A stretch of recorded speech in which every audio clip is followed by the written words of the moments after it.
नमस्कार दोस्तों। आज की कहानी है फरेब। सुबह के 7 बज रहे थे। ताम्बेश्वर मंदिर का घंटा जोर जोर से बज रहा था। मंदिर में श्रद्धालुओं की भीड़ लगने लगी थी। भक्तिमय और शुद्ध वातावरण के आवरण में प्रवेश करती हुई सलमा दिखी। सलमा के एक हाथ में फूलों की टोकरी तो दूसरे हाथ में लखनवी दरी थी। उसे आता देख मंदिर के सामने से गुजरने वाली सड़क के किनारे पंक्ति से बैठी फूल बेचने वाली औरतें नफरत और जलन से नाक सिकोड़ने लगी। वजह थी कि जब तक सलमा के फूल ना बिक जाए शायद ही कोई उनके पास फूल लेने जाता हो, खासकर अविवाहित युवा और मन चले अधेड़। इसमें शायद सलमा का ही दोस्त था। वह किसी परी जैसी खूबसूरत थी। सड़क से आने जाने वाले लोगों की निगाह उस पर बिना बरसे आगे ढहती ही ना थी। सलमा बचपन से अंधी थी, लेकिन उसकी आंखों का नूर देखकर कोई भी धोखा खा सकता है। सलमा का बूढ़ा बाप बिस्तर पर पड़े पड़े अपने खूबसूरत बेटी की किस्मत पर लाचारी के आंसू बहाता। सलमा उन आंसुओं को तो देख नहीं सकती थी, लेकिन अपने पिता के बर्ताव को देखकर वह सब समझ जाती। फिर पिता को समझाती कि वह अपना ख्याल रख सकती है। सलमा ने अपने पिता से कभी भी उसके साथ होने वाली छेड़खानी की शिकायत नहीं की थी और इसका कोई फायदा भी ना था। सड़क पर सहमी सहमी चल रही सलमा के गाल और कमर पर जब शिकारी पंजों का स्पर्श होता तो वह डर के मारे बैठ जाती। यह उसके असहाय और मासूमियत का परिचय था। हर रोज की तरह जब सलमा घर से फूलों की टोकरी लेकर निकली तो पीछे से आवाज आई, सलमा रुको। आवाज ताम्बेश्वर मंदिर के पुजारी के लड़के भानु की थी। सलमा रुक गई और आहट पहचानने के लिए इधर उधर देखने लगी। सलमा, क्या तुम मेरी दोस्त बनोगी? भानु ने बड़ी मासूमियत से कहा। सलमा कुछ ना बोली, मुस्कुराकर चल दी। इशारा काफी था। आज सलमा मुस्कुरा मुस्कुरा कर हर फूलों के हार बना रही थी। आज वह बहुत खुश थी, क्योंकि पहली बार मंचलों की भीड़ से अलग किसी ने उसे बिना चुटिया काटे और बातों के तीर मारते हुए दोस्त बनने को कहा। 1 घंटे में सारे फूल बेच देने वाली सलमा से अब समय कट नहीं रहा था। वह जल्दी घर जाकर भानु के बारे में सोचना चाहती थी। यह ख्याल करते ही उसके मन में भानु के प्रति प्रेम के भाव अपने आप आने लगे। आज उसकी हालत ऐसी हो रही थी जैसे किसी ने उसके प्रेम रूपी खजाने में सेंध लगा दी। वह पूरी लगन के साथ उस चोर को ढूंढना चाहती है। शायद यही प्रेम है। फूल बिक चुके थे। सलमा घर की ओर चल दी। अब उसके कदम जैसे हवा में उड़ रहे हो। उसे अपने साथ भानु के चलने का एहसास हो रहा था। आज उसमें गजब की स्फूर्ति और साहस आ गया था। वह चाहती थी आज कोई छेड़े और वह डटकर जवाब दे, लेकिन ऐसा ना हो सका। घर पहुंचकर सलमा आंगन में बैठकर मुंह धुलती हुई अब्बू से कहा, अब्बू, आज रास्ते में साइकिल से टकराकर फूलों की टोकरी गिर गई थी। तब भानु ने मेरी मदद की।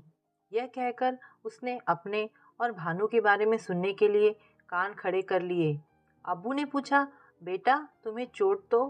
हड़बड़ाहट में शब्द गले में अटक गए। नहीं अब्बू, चेहरा उदास सा हो गया था।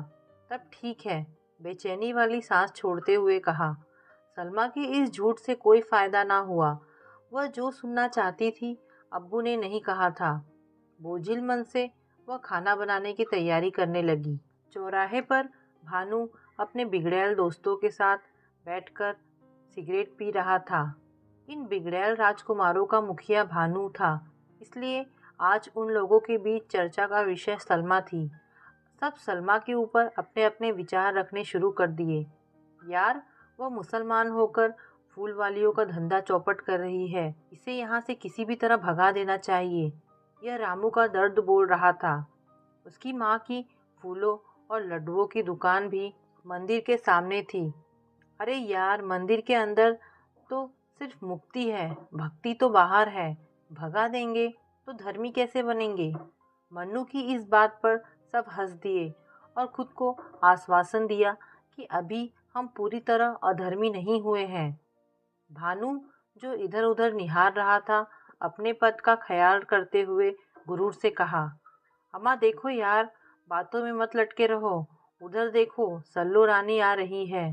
सिगरेट फेंककर सब सावधान की मुद्रा में खड़े हो गए। सलमा रुको, भानु ने आवाज़ दी और दौड़कर उसके पास आ गया। लाओ टोकरी मैं पकड़ लूँ, अब तो हम दोस्त हैं।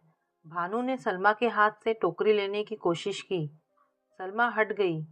तुम इसे लो, गुलाब का एक फूल देते हुए सलमा ने कहा। बस एक। भानु शरारत के लहजे में कहा, लड़कों को अपने साथ एक ही फूल रखना चाहिए। जवाब सटीक था। भानु भी समझ गया था। ओके, फिर मिलेंगे कहकर भानु अपने मंडली के पास पहुंच गया और मन घड़त कहानी बनाकर सुनाने लगा। सलमा को भानु का चौराहे पर उसका इंतज़ार अच्छा लगने लगा था। रोजाना भानु उसके पास किसी बच्चे की तरह आता है और मासूमियत भरा सवाल करता। सलमा मुस्कुराकर छोटा सा जवाब देती, फिर वह चला जाता। रोज रोज उन दोनों का इस तरह मिलना एक रिश्ते में बदल चुका था। मई के दिन थे। आज लू सुबह से ही चल रही थी। सलमा के फूल बिक चुके थे। वह जैसे ही घर जाने के लिए उठी, पहले से घात लगाए बैठी हवाओं ने अपना रूप आक्रामक कर लिया। धूल उड़ाती हुई आंधी ने लोगों को मंदिर और सामने बने घरों में छुपने पर मजबूर कर दिया। भानु ने सलमा का हाथ पकड़ा और थोड़ी दूर पर बने घर के बाहर लाकर छोड़ दिया। सलमा को देखकर उस लावारिस घर से उसके दोस्त तेजी से निकलकर चले गए। अंदर आ जाओ सलमा, भानु ने घर के अंदर से आवाज़ दी। नहीं, मैं ठीक हूँ, सलमा अपना हिजाब ठीक करती हुई बोली। उसका हिजाब ही उसके फूल से चेहरे का रक्षक था। भानु ने सलमा का हाथ पकड़ा और कमरे के अंदर धूल से सने लकड़ी के तख्ते पर बिठा दिया। गंदे जिन्न जैसे दिखने वाले कमरे में जल रहे दीपक की लौ तेज हो गई। सलमा अंदर से घबराई हुई थी, लेकिन उसके चेहरे पर कोई सिकन ना थी। भानु के प्रति उसका विश्वास मजबूत था। भानु तुम कहाँ हो? चले गए क्या? सलमा ने अपने आसपास हाथ से उसे टटोलते हुए पुकारा। भानु ने कुछ जवाब ना देते हुए सलमा का हाथ पकड़ लिया। सलमा सिमट गई। कमरे का जिन्न टूटे हुए दांतों से खिलखिलाने लगा। हंसी कमरे की गर्मी बढ़ा रही थी। सलमा, मैं तुमसे बहुत मोहब्बत करता हूँ। भानु कान में फुसफुसाया तो जिन्न की हंसी छिन गई। सलमा उठ खड़ी हुई। भानु ने सलमा का हाथ पकड़कर अपनी ओर खींच लिया। जिन्न की आंखें बड़ी हो गई। सलमा अब उसके कैद में छटपटा रही थी। जिन्न तालियां बजा रहा था। कमरे में जल रहे दीपक की लौ भी सलमा की ओर खींची चली आ रही थी। कमरे के अंदर सब कुछ जिन्न के इशारों पर चल रहा था। एक तेज चीख सुनकर जिन्न डरकर चुपचाप कमरे के एक कोने में दुबक गया। भानु ने दरवाज़ा खोला और चला गया। साथ में आंधी भी चीखों को अपने पंजे में दबाकर उड़ गई। अगली सुबह जब पुजारी मंदिर के अंदर गया तो सलमा त्रिशूल में डमरू की तरह टंगी थी। पुजारी ने फौरन लाश को हटवाकर बाहर रखवाया। मंदिर के बाहर पूजा की थाली लिए हुए श्रद्धालुओं की भीड़ भी थी। भीड़ में भानु था। तो दोस्तों, कहानी यहाँ पर समाप्त होती है। आपको ये कहानी कैसी लगी मुझे कमेंट करके अवश्य बताएं। धन्यवाद दोस्तों।